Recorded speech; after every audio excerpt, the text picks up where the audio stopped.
भाभी की सौतन पार्ट 1। माँ, भाई ने इस लड़की से क्यों शादी की?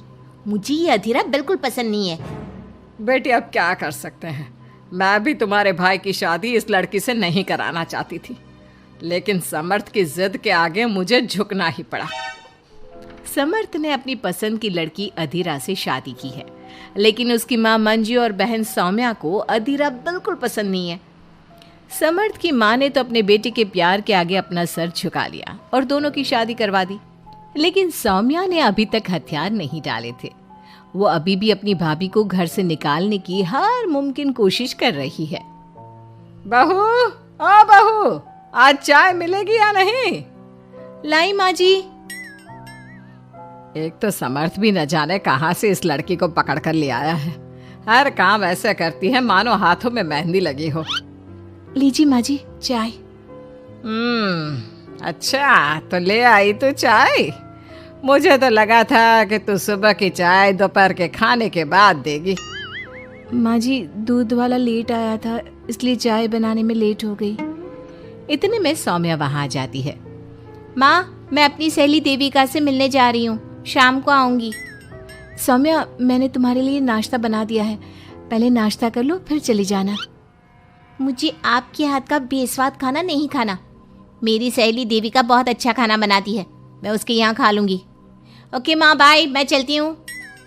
सौम्या के जाने के बाद मंजू अपनी बहू पर चिल्लाते हुए कहती है, बहू, तूने इतनी बुरी चाय बनाई है, इससे अच्छा तो तू जहर पिला देती, कम से कम वो मीठा तो होता।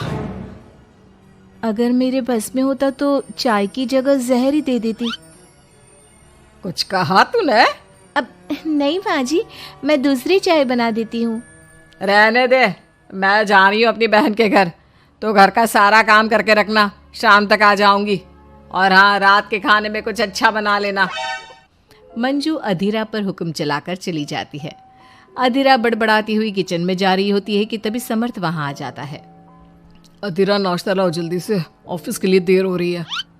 क्या करोगे नाश्ता करके? किसी को भी मेरे हाथ से बना खाना पसंद नहीं आता, आप भी बाहर ही कर लेना नाश्ता। लगता है माँ और सौम्या ने फिर तुमसे कुछ कहा है, तभी तुम्हारा मूड इतना खराब है। तुम माँ और सौम्या की बातों का बुरा मत माना करो। मैंने माँ के खिलाफ जाकर शादी की है ना, इसलिए वो तुमसे कुछ उखड़ी उखड़ी रहती है। लेकिन मुझे पता है, जिस तरह तुमने मेरा दिल जीत लिया, उसी तरह तुम माँ और सौम्या का दिल भी जीत लोगी। बातें बनाना कोई आपसे सीखे। अब आपको ऑफिस के लिए देर नहीं हो रही? हो तो रही है, लेकिन सोच रहा हूँ सौम्या और माँ घर पर नहीं है, तुम दिन भर अकेली घर में क्या करोगी? मैं आज ऑफिस की छुट्टी कर ही लेता हूँ। नहीं नहीं नहीं, मैं घर में अकेली रह सकती हूँ, आप ऑफिस जाओ। चलो जाओ और अपना काम करो। समर्थ ऑफिस चला जाता है और शाम को जब सभी घर आते हैं, अधीरा सबके लिए बड़े प्यार से खाना तैयार करके रखती है। सौम्या सबसे पहले किचन में जाती है। अरे वाह, खाने की तो बहुत अच्छी खुशबू आ रही है, लेकिन मुझे इस खाने का मजा किरकिरा करना ही होगा। सौम्या खाने के अंदर बहुत सारी हल्दी डालकर चली जाती है। उसके बाद अधीरा सबके लिए खाना लगाती है, लेकिन किसी को भी खाना अच्छा नहीं लगता। छी भाभी, कितना बुरा खाना बनाया है। इससे अच्छा तो आप हमें मना ही कर देती कि आप खाना बनाएंगी ही नहीं, तो हम बाहर से ही कुछ अच्छा खाकर आ जाते। कम से कम हमारे मुंह का स्वाद तो नहीं बिगड़ता। बहू, तूने हम सबको सुबह बिना खाना खाए निकाल दिया, और अब भी हमें बिना खाना खाए सोना पड़ेगा। क्या करती हो अधीरा? तुम्हें खाना बनाना भी नहीं आता क्या? दिमाग खराब कर दिया। समर्थ गुस्से में वहां से चला जाता है। उसके पीछे पीछे सौम्या भी जाती है। भैया, हमने आपसे कितना मना किया था कि इस लड़की से शादी मत करो मत करो, लेकिन आपने हमारी एक नहीं सुनी। आप मेरी सहेली देविका को तो जानती हो ना, सुंदर होने के साथ साथ हर काम में माहिर है। सौम्या देखो, मैं वैसे ही परेशान हूँ, तुम मुझे और परेशान मत करो, जाओ यहाँ से। सौम्या ने समर्थ के दिल में अधीरा के लिए नफरत डालने की कोशिश की। अगली सुबह अधीरा जल्दी सोकर उठी और सबके लिए नाश्ता बना लिया, लेकिन समर्थ बिना कुछ खाए ही ऑफिस के लिए निकल गया। सौम्या भी ये सब नोटिस कर रही थी। उसने देविका को घर पर बुला लिया। देविका, आज भैया बहुत गुस्से में है, आज तुम ऐसा खाना बनाओ कि भैया उस अधीरा की तारीफ करना भूल जाए। सौम्या, तुम ये सब क्या कर रही हो? तुम्हारा भाई शादीशुदा है, वो कभी मुझसे शादी करने के लिए तैयार नहीं होगा। लेकिन तुम तो भाई से पहले से ही प्यार करती थी ना। हाँ करती थी, लेकिन ये उन दिनों की बात है ना। चुप रहो तुम। अगर तुम्हें भैया को पाना है तो तुम्हें वही करना होगा जो मैं कहूंगी। सौम्या ने जैसा जैसा कहा देविका ने वैसा ही किया। देविका ने बहुत ही स्वादिष्ट खाना बनाया।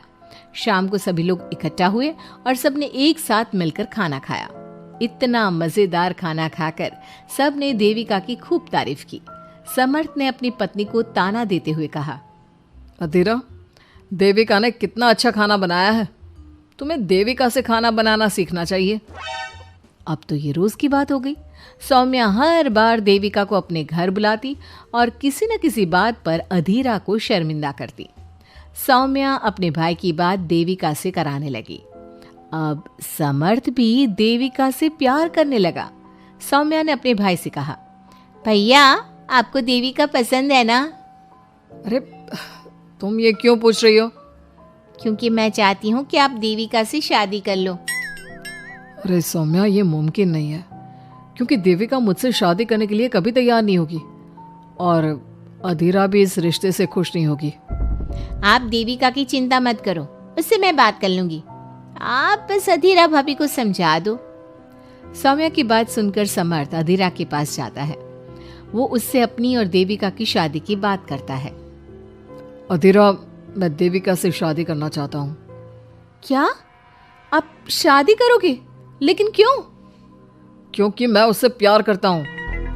प्यार तो आप मुझसे भी करते थे। कल कोई और लड़की पसंद आ जाएगी तो तीसरी शादी कर लोगे? देखो अधीरा, तुम्हें घर में कोई पसंद नहीं करता। तुम्हारी शादी मैंने माँ के खिलाफ जाकर की थी। अब तुम मेरे और देविका के बीच में मत आओ, प्लीज। क्यों बीच में ना आओ? मैं ये शादी नहीं होने दूंगी, आप चाहे कुछ भी कहो। अधीरा के लाख विरोध के बावजूद भी सौम्या और मंजू ने समर्थ की शादी देविका से करवा दी। आखिरकार सौम्या अपनी भाभी की सौतन ले ही आई। शादी के बाद देविका ने घर में आते ही घर वालों के साथ कैसा सलूक किया और अधीरा के साथ क्या हुआ, ये सब जानने के लिए इंतजार कीजिए हमारे अगले एपिसोड का।